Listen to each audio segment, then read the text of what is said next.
YCP అధినేత జగన్పై మంత్రి పార్థసారథి తీవ్రంగా విమర్శలు చేశారు. ఏపీని వైసీపీ అధోగతి పాలు చేసిందని, దీనిపై బహిరంగ చర్చకు సిద్ధమని మంత్రి పార్థసారథి ఛాలెంజ్ విసిరారు. ఏపీని సీఎం చంద్రబాబు తిరిగి గట్టెక్కిస్తున్నారని అన్నారు. బటన్ నొక్కడం ఒక్కటే కరెక్ట్ అయితే వైసీపీని ప్రజలు ఎందుకు ఓడిస్తున్నారని అన్నారు.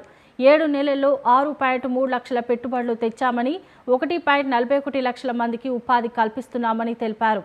త్వరలోనే మిగతా కార్యక్రమాలు ప్రారంభిస్తామని చెప్పుకొచ్చారు మంత్రి పార్థసారథి. నీతి ఆయోగ్ చెప్పిన ప్రస్తుత ఆంధ్రప్రదేశ్ ఆర్థిక పరిస్థితికి దాని గురించి ఆలోచిస్తే సిగ్గుపడాల్సింది, తలదించుకోవాల్సింది ఈ రాష్ట్రంలో జగన్మోహన్ రెడ్డి గారే అని చెప్పేసి మనం చేస్తామన్నా. నేను ఏదైనా కరువు కాటకాలతోనో, ప్రకృతి వైపరీత్యాలతోనో, యుద్ధాలతోనో ఏదైనా దేశం కానీ రాష్ట్రం కానీ ఆర్థికంగా నష్టపోతే ఆలోచించవచ్చు.